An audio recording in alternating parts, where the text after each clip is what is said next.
Every driver has stories. Long nights on the road, strange passengers, odd conversations that stick with you. But the story I'm about to tell is one I wish I'd never heard. Because once you hear it, you can't stop thinking about it. You start glancing at your rearview mirror differently. You start wondering if the person sitting behind you is even really there. It happened years ago, late one night, on a quiet stretch of road in Lagos. The driver who told me this swore on his life that it was true. His name was Michael, a man who had spent decades behind the wheel of his old Toyota, ferrying passengers back and forth across the city. He wasn't the type to invent stories. He was hardened by the road, skeptical, no nonsense, and not easily shaken. That night, though, something happened to him that changed the way he looked at the city forever. It was close to midnight when Michael pulled up to the roadside near Victoria Island. Business had been slow, and he was eager to get one last passenger before heading home. That's when he saw her, a young woman, standing alone under a flickering street lamp. She wore a pale dress that fluttered in the humid night breeze. Her face was partially hidden beneath a scarf, but even from a distance, Michael could see she looked exhausted, like she'd been waiting there a long time. He rolled down his window and called out. She stepped forward silently, opened the back door, and slid into the seat without a word. Her perfume was faint, floral, almost old-fashioned. "Where to?" Michael asked, adjusting his mirror. "Ikoyi," she said softly. Her voice was calm, but there was a strange weight to it, as though each word carried more than it should. The car pulled away, tires crunching over gravel, and the city lights faded into the distance. For the first few minutes, the ride was silent. Michael tried making small talk, asking if she'd had a long night, if she was heading home, but the woman didn't answer. She just stared out the window, her face illuminated by the occasional glow of passing headlights. Michael felt uneasy. Something about her silence gnawed at him. He glanced at the rearview mirror. For a moment, he thought her eyes met his through the glass. But then she turned her head again, gazing out into the darkness. The air inside the taxi felt strangely cold, colder than it should have been on a Lagos night. Michael rubbed his arms, shivering. His fingers tightened on the steering wheel. By the time they reached the quieter roads leading into Ikoyi, the silence had become unbearable. Michael glanced again at the rearview mirror and froze. The back seat was empty. His stomach dropped. His throat went dry. He blinked hard, swerved the car slightly, then looked again. Nothing. The young woman was gone. The faint smell of her perfume lingered in the air, but the seat was bare. The door hadn't opened. He hadn't heard a sound. She had simply vanished. Michael slammed the brakes, the car screeching to a halt in the middle of the road. His chest heaved as he twisted around, searching the back seat, the floor, the roadside. Nothing. Just darkness pressing against the windows. His first thought was madness. Maybe he was overtired. Maybe he'd imagined her entirely. But then he noticed something that chilled him to the bone. On the seat where she had been sitting, there was a faint dampness, as if someone had been there. And resting in the corner of the seat was a small white flower petal. Michael sat frozen, gripping the wheel, heart pounding in his ears. After what felt like an eternity, he forced himself to keep driving. He didn't stop until he reached a busy street, where the hum of other cars made him feel less alone. The next morning, he told other drivers what had happened. They didn't laugh. They didn't scoff. Instead, they exchanged uneasy glances. One of the older drivers finally spoke. "You've seen her too," he said quietly. Michael frowned. "What do you mean?" The older man leaned closer. "The vanishing girl. You're not the first, and you won't be the last." As the story went, drivers had been picking up the same passenger for years, a young woman who asked to be taken to Ikoyi, only to disappear before the ride was over. Some claimed she had died in a car accident on that very road.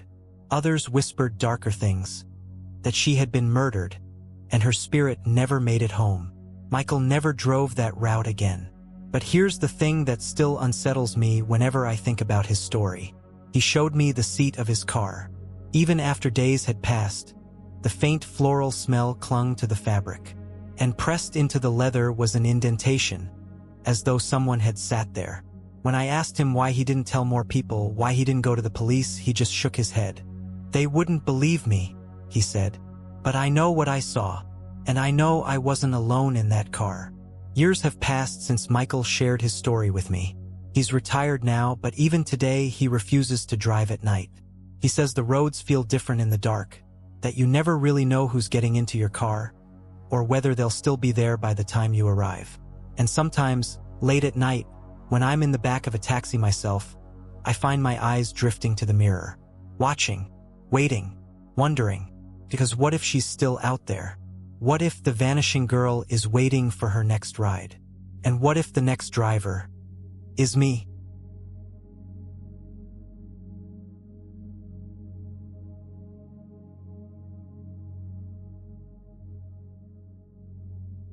I've heard people say that when someone close to you dies, a piece of them lingers. Some call it memory, others call it grief. But I've come to believe there are darker things that follow in the wake of death. Things that slip through when the veil is at its thinnest. My uncle had just passed away.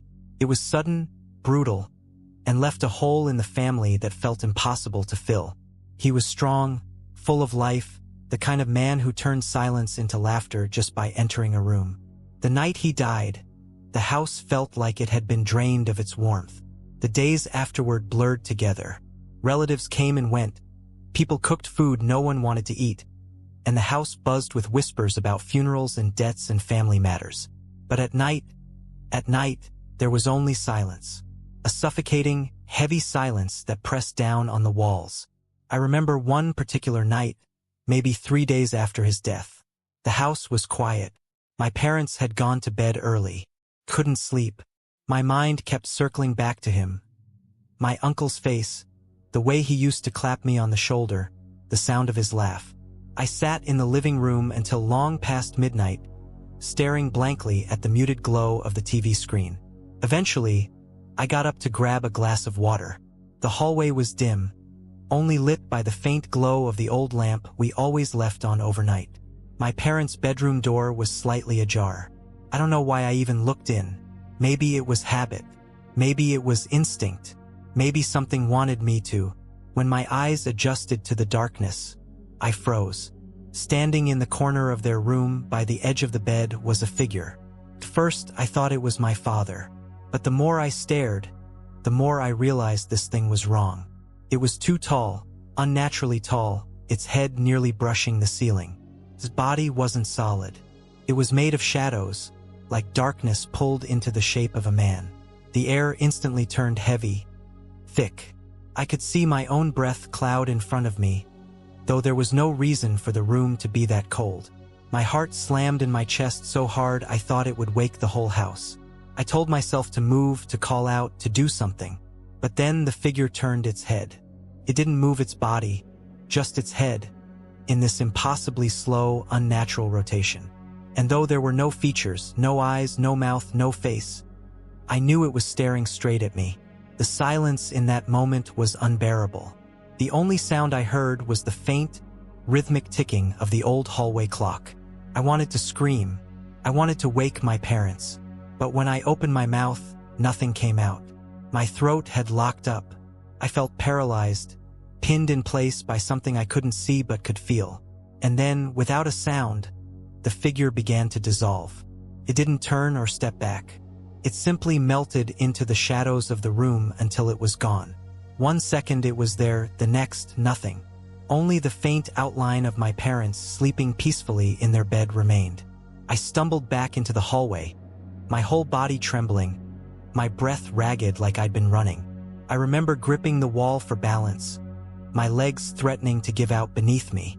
That night, I didn't sleep. I sat awake in my room with the lights on, my ears straining for any sound, my eyes darting to every shifting shadow. Every creak of the floorboards, every whisper of wind against the window made my skin crawl. By morning, I was pale, exhausted, and convinced I had imagined the whole thing. Grief, I told myself. Stress, maybe even a waking dream. I clung to that explanation like a lifeline. But then, over breakfast, My mother casually said something that made my stomach drop. "I had the strangest dream last night," she said, sipping her tea. "I thought I saw your uncle standing by the bed, just watching us." She laughed nervously, brushing it off, but her face was pale. I didn't tell her what I saw. Couldn't. The words wouldn't come. But in that instant, I knew it wasn't just me. Over the next few nights, the house changed. Little things at first. The hallway lamp flickering. The sound of footsteps in the empty kitchen at 3 in the morning. My father swore he heard someone calling his name when he was alone upstairs. I started dreaming about it too. Nightmares of standing in that doorway again, watching the figure loom taller and taller until its head pressed against the ceiling. Sometimes, in the dream, it would step closer, one heavy stride at a time, until it was inches from my face. When I woke, the air in my room always felt ice cold. One night, I was jolted awake by a loud bang from the hallway. I thought maybe a picture frame had fallen, but when I opened my door, every frame on the wall was hanging perfectly straight. The air was freezing again, and from the corner of my eye, I swore I saw something tall and dark slide out of view. I started leaving the lights on. I stopped drinking water before bed, so I'd have no reason to walk down that hallway at night. I even put a chair against my bedroom door, as if that would stop whatever it was. But the worst part? The feeling that it was waiting, watching, just beyond the edge of the light. It's been years since that night, but I can still remember it with crystal clarity. The way the air felt heavy in my lungs. The way the figure's head turned, impossibly slow, to lock its gaze on me. The silence. The fear. I don't know if it was my uncle. I don't know if it was grief playing tricks on our minds. But something in my gut tells me it wasn't him. It wasn't anything human. Because when my uncle was alive, his presence filled a room with warmth. But what I saw that night, what I felt, was cold, oppressive, and hungry. To this day, I will never forget the shadow in my parents' bedroom. And sometimes, late at night, when the house is still and the lights are out, I swear I can feel that same heavy air pressing in around me again, as if it never really left.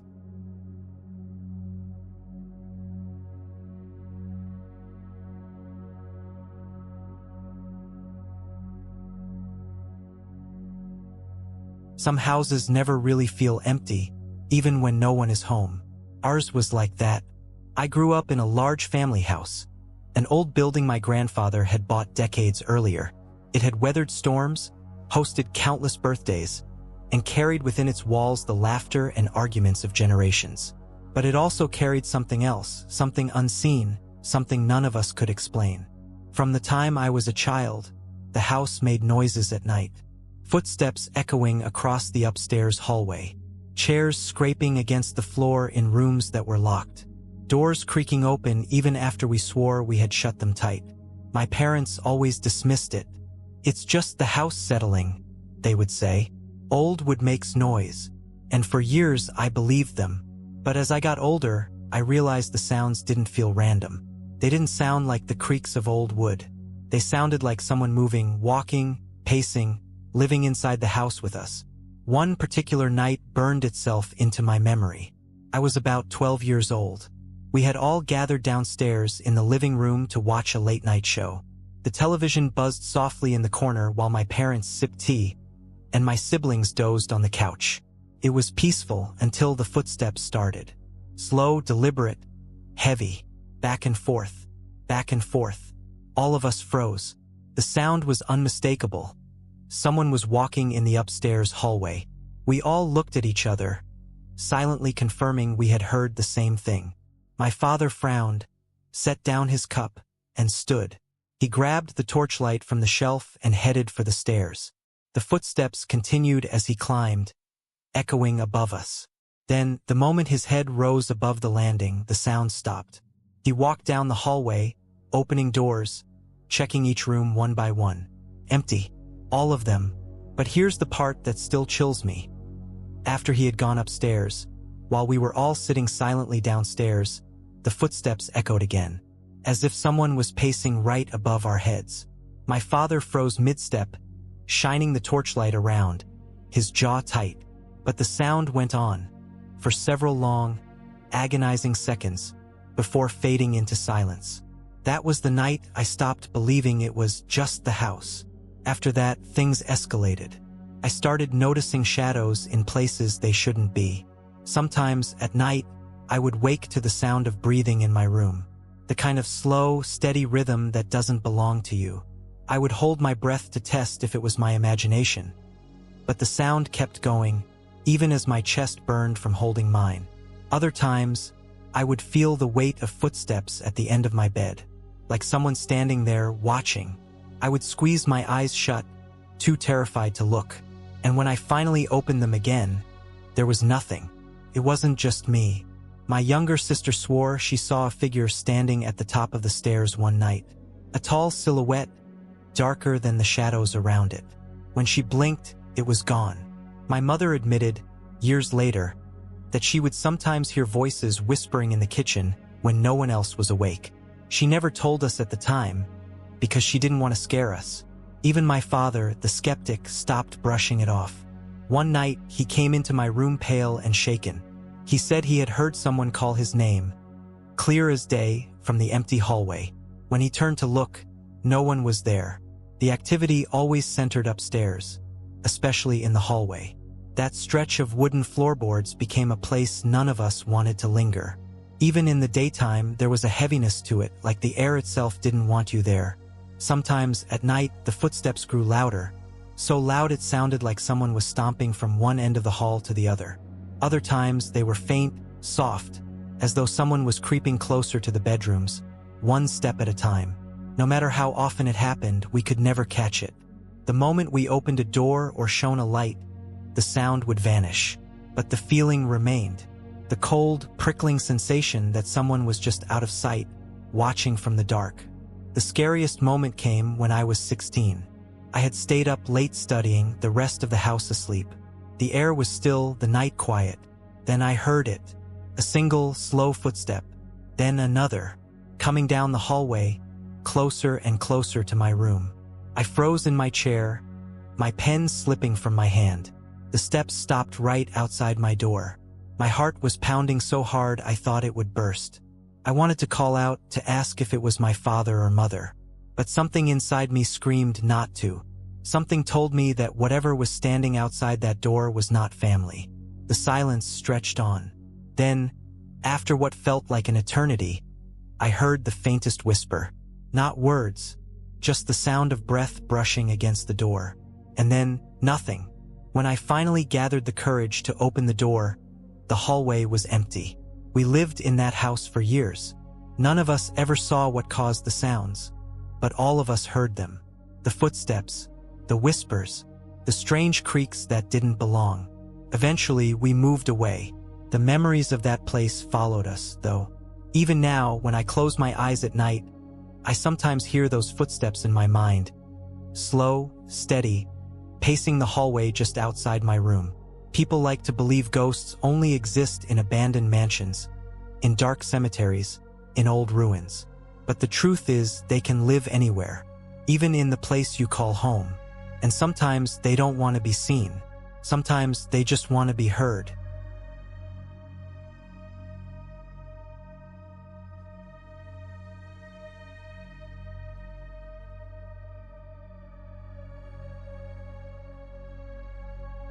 There are some sounds that stay with you forever. A scream, a laugh, a cry. But nothing unsettles me more than the sound of a child crying when no child is there. A family friend of mine, Emmanuel, once told me about an experience he had while renting an apartment in Port Harcourt. He wasn't the type to scare easily. Calm, logical, always quick to laugh off superstitions. But the weeks he spent in that flat left him shaken in a way I had never seen before. It started on his very first night.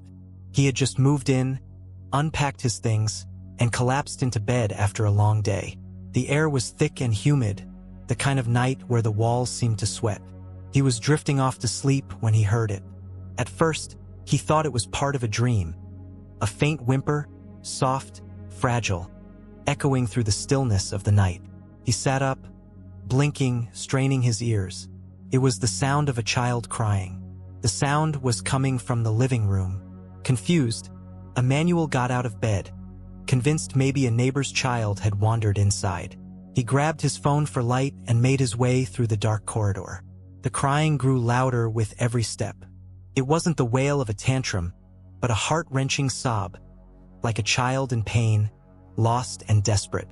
When he reached the living room, his chest tight with unease, he swung the light around. The room was empty. The crying stopped instantly, cut off mid-sob. The silence that followed was suffocating, pressing against his ears. He stood frozen, his phone trembling in his hand. After a few moments, he laughed nervously to himself, muttered that he must have imagined it, and went back to bed. But sleep didn't come easy. The second night, it happened again. This time, louder. The same sound. A small, pitiful sobbing, echoing through the walls of the apartment. Again, it seemed to come from the living room. And again, when Emmanuel checked, there was nothing. By the third night, the crying came earlier. Around 1 a.m., like clockwork, it began. Louder, clearer, closer. Emmanuel sat frozen in bed, listening as the cries rose and fell, as though the child were wandering the apartment, moving from room to room. When he forced himself to look, the rooms were empty. But the sound was always there, circling him, impossible to escape. He told himself it was stress, that maybe the walls were thin and he was hearing a neighbor's child. But when he asked around, the neighbors shook their heads. None of them had children. One woman, an older tenant, gave him a strange look when he mentioned it. She leaned in and whispered, "You've heard it, haven't you? The crying child." She explained that every tenant who had lived in that flat before him complained of the same thing. A child's sobs in the middle of the night. None of them lasted long in the apartment. Most moved out within weeks. No one knew who the child was. Some said a boy had died there years ago. Others claimed it was the spirit of an abandoned baby left to die. Whatever the story, one thing was certain. Every person who stayed in that apartment eventually heard the same cries. By the end of the first week, Emmanuel was unraveling. He was exhausted, pale, jumpy at every sound. One night, he decided to ignore it. He locked his bedroom door, put in earplugs, and pulled the blanket over his head. It didn't help. At exactly 1 a.m., he woke with a start. The crying was louder than ever, and this time, it wasn't coming from the living room. It was inside his bedroom. The sobs echoed just beyond the blanket, soft and broken, as if a child were standing at the foot of his bed. Emmanuel didn't move. He didn't breathe. His whole body trembled beneath the blanket, his heart thundering in his chest. Then, slowly, the crying grew louder until it was right beside his ear. That was when he finally screamed. The neighbors rushed in after he threw open the door, pale and gasping for breath. He packed his things that same morning and never went back. When he told me the story later, his hands still shook. He said it wasn't just the sound that haunted him, but the feeling. The crying wasn't coming from a child, he whispered. Not really. Felt wrong. Like something was pretending. Like something wanted me to listen. Years have passed, but Emmanuel refuses to talk about it anymore. Whenever the subject of ghosts comes up, he changes it immediately. He says the memory still keeps him awake at night, that sometimes he hears faint sobs when the house is quiet. And the worst part?